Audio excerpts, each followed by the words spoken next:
Welcome students to synopsis IAS. I am doctor Mohammad Zia and आज हम पहुंच चुके हैं द लास्ट पड़ाव ऑफ मिडिवल हिस्ट्री और आज हम शुरुआत करेंगे मराठास की। और इन मराठास के बाद हम लास्ट जो सीरीज का लेक्चर है उसमें हम कुछ पास्ट ईयर के लाइक पास्ट 5 इयर्स और लेक्चर 10 इयर्स हम उसके मिडिवल हिस्ट्री के क्वेश्चंस को भी डिस्कस करेंगे। तो आफ्टर ऑल दैट दिल्ली सल्तनत, मुगल, भक्तिज्म, सूफिज्म, एक और पैरेलल स्टोरी जो है जो उस दौर में चल रही थी, specially in the 17th century, in the later half of 17th century, and that was Marathas. Maratha साम्राज्य की शुरुआत शिवाजी ने की और he was like one of the biggest challenge that Aurangzeb faced. और उसके बाद जब पेशवास करा जाया तो हम वो भी पढ़ेंगे and how their struggle with the Britishers. So it's like a two part story. Marathas one में हम बात करेंगे Shivaji and his administration and his military conquest and other stuff. और सेकेंड पार्ट में हम बात करेंगे जो डिफरेंट पेशवाज हुए हैं उनकी। So let us begin. So Maratha जो है उसकी शुरुआत जैसा भी मैंने बताया कि शिवाजी ने की थी। और रायगढ़ जो एक बहुत छोटा सा किंगडम था वेस्टर्न इंडिया में, महाराष्ट्र में, आज के महाराष्ट्र में, वो उनकी कैपिटल थी। और ये जो मराठा चीफ थे, ही वाज लाइक लेजेंडरी। और इन्होंने सुल्तान ऑफ बीजापुर डायनेस्टी के खिलाफ आवाज उठाई और इन्होंने हिंद स्वराज की बात की, a self rule of Hindu people. 1674 में Shivaji was crowned as Chhatrapati. तो यहाँ पे अगर कभी एग्जाम में क्वेश्चन आया तो ये आपको ध्यान रखना है कि शिवाजी को जो छत्रपति टाइटल मिला था वो इमीडिएटली नहीं था, it was in the year 1674. He was succeeded by his son Sambhaji, who was captured by Aurangzeb's forces in Deccan and executed, while his son Shahu was taken as a prisoner. तो इनके बाद के जो rulers हुए वो काफ़ी, इनके जो सक्सेसर्स हुए वो इनिशियली काफ़ी वीक थे।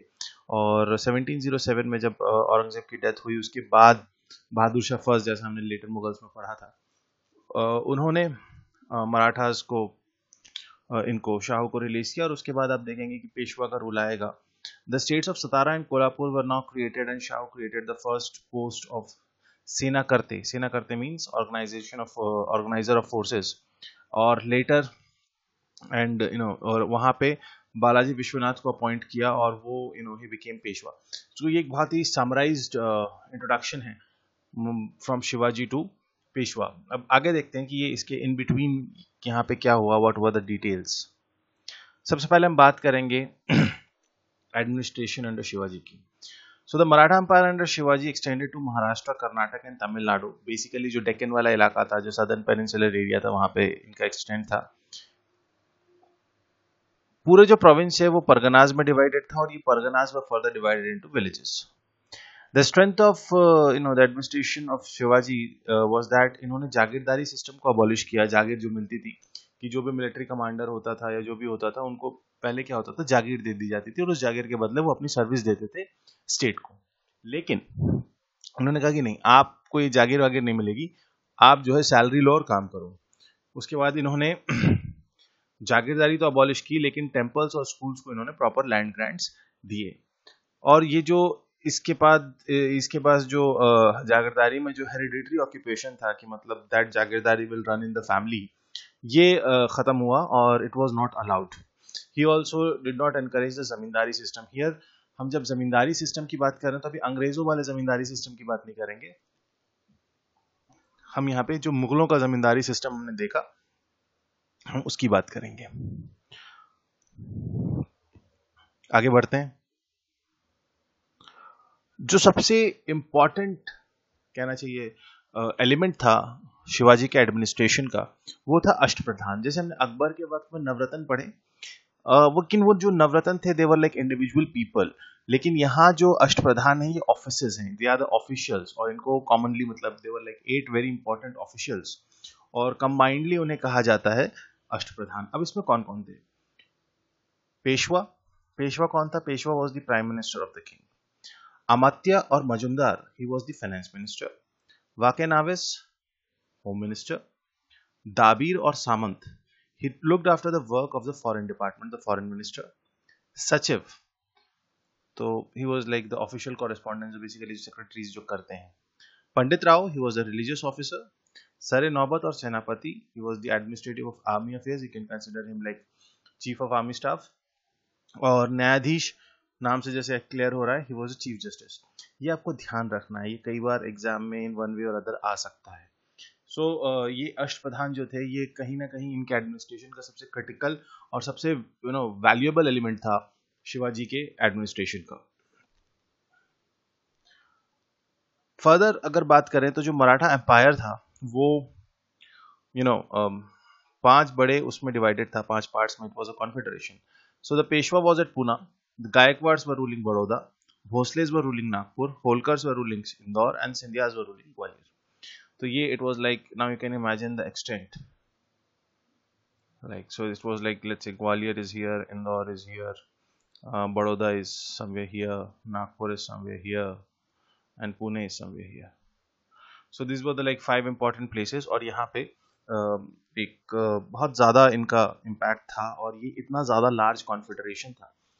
कॉन्फेडरेशन का मतलब ये था कि ये सारे जितने हमने देखे हैं, they were all Marathas in origin, and they were like, they came together under one rule, under one confederation. Like states तो अलग थे, लेकिन because they belong to the same lineage, same class, so they came together.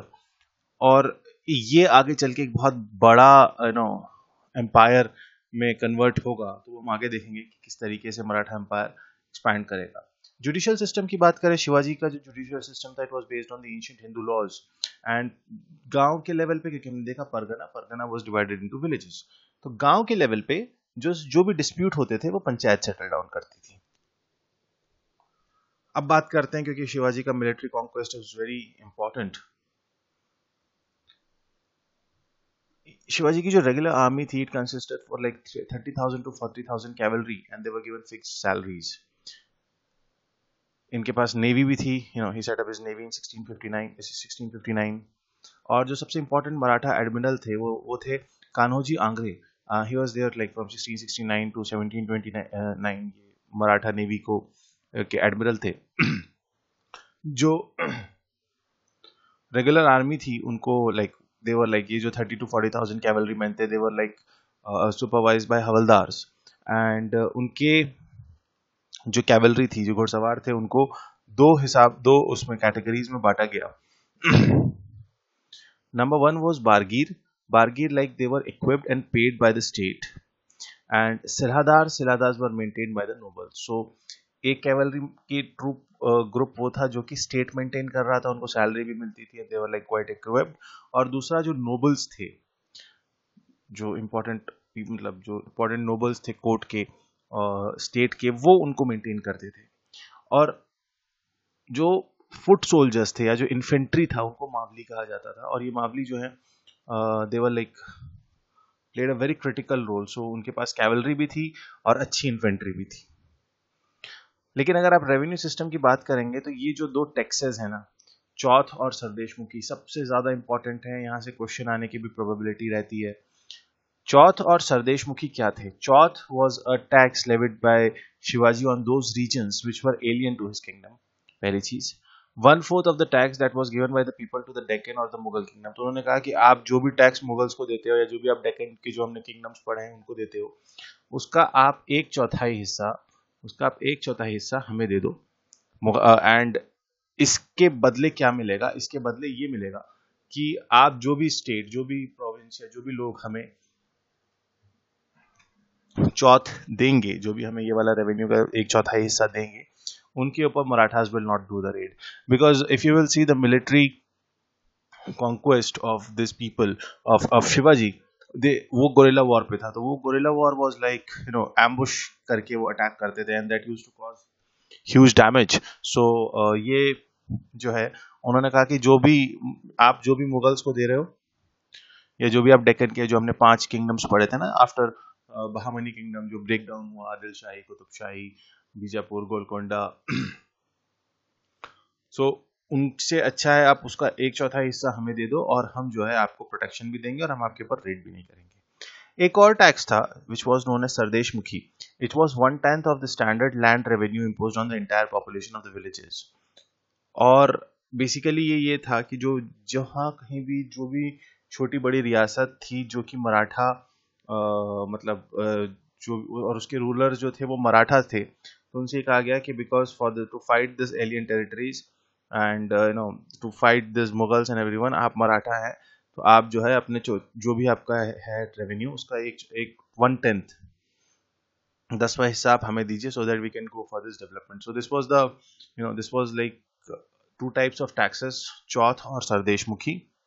और जो भी इसको recognise करता था, जो भी लाइक एज यू नो जो भी पॉपुलेशन, सो ये जो है ना सरदेशमुखी पॉपुलेशन पे लगता था कि जो भी मराठा है उसका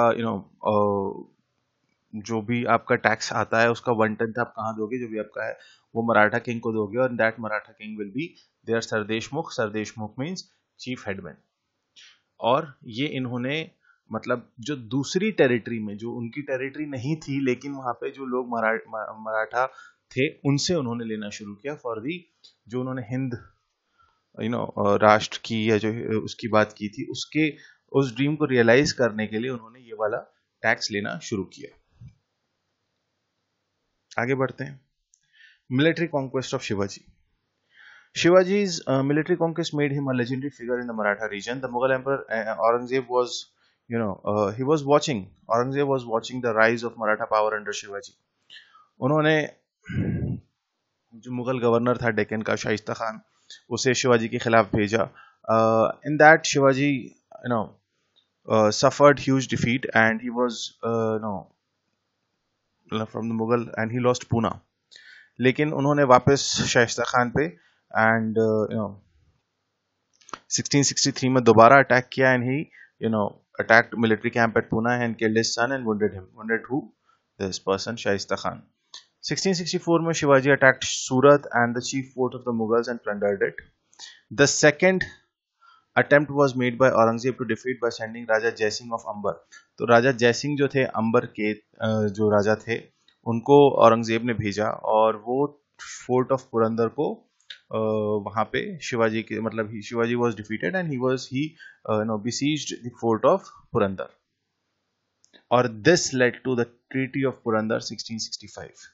According to this treaty, Shivaji had to surrender 23 forts to the Mughals out of 35 forts held by him. तो शिवाजी के पास कितने किले थे पूरे मराठा एम्पायर में? 35, और इस ट्रीटी ऑफ पुरंदर के तहत 23 फोर्ट उन्हें किसे देने थे? उन्हें मुगल्स को वापस देने थे। बाकी जो 12 जो बचे हुए फोर्ट्स थे, they were to be left to Shivaji on the condition of service and loyalty to the Mughal Empire. On the other hand, the Mughal recognized the right of Shivaji to hold certain parts in the Bijapur kingdom. तो ये important है, treaty of Purandar किस किस के बीच हुआ? It was between Mughals and Shivaji, in which Shivaji surrendered had to surrender like 23 of 35 forts that he held, and or Mughals also in on the other hand the Mughals जो है उन्होंने शिवाजी के उस जो भी उनके बीजापुर का किंगडम वगैरह था उसको उन्होंने रिकॉग्नाइज किया. So this was like the last important part in Shivaji's life. After his death, the two of Shivaji's son, first Shambhaji and then Rajaram, ruled briefly and fought with the Mughal army. 1699 में when Rajaram died, one of his queens Tarabai started to rule in the name of her infant son Shivaji II. तो ये होता है basically. आप इसमें हम we are like in a quick mode, so we are going in थोड़ा सा faster manner. So Shivaji died in 1680 and he was like, after that Shambhaji आए, Rajaram आए, लेकिन वो ज़्यादा लंबा और they could not rule for a longer period of time, rather they ruled very briefly. And when Rajaram died in 1699, तो उनकी जो one of his queens, because Shivaji की भी शायद 4 पत्नियां थी, और उनकी जो एक पत्नी थी with whom he did not had any issue, जो मतलब she was like not having any son or daughter, तो कहा जाता है कि उन्होंने सती किया था शिवाजी के फ्यूनरल पायर पे. तो I'm forgetting her name. So this was there was तो one of his wife Tarabai जो थी, ताराबाई रूल करने लगी in the name of Shivaji II. लेकिन इसके बाद Marathas will fumble a bit until Balaji Vishwanath जो है वो आके एज अ पेशवा जब वो आएंगे, and then Maratha will rise at the time, maximum at the time of Bajirao. और this we are going to study in the next lecture. So this was about Shivaji, his military conquest. Treaty of Purandar important है. यहाँ से अगर आप examination point of view से समझना चाहेंगे तो ट्रीटी ऑफ पुरंदर इंपॉर्टेंट है, अष्टप्रधान इंपॉर्टेंट है, चौथ और सरदेशमुखी इंपॉर्टेंट है, और थोड़ा सा जो मिलिट्री स्ट्रक्चर था वो इंपॉर्टेंट है. So this you can get from here. Will see you in the next lecture. Till then, have a great time at home. Stay safe. Thank you so much.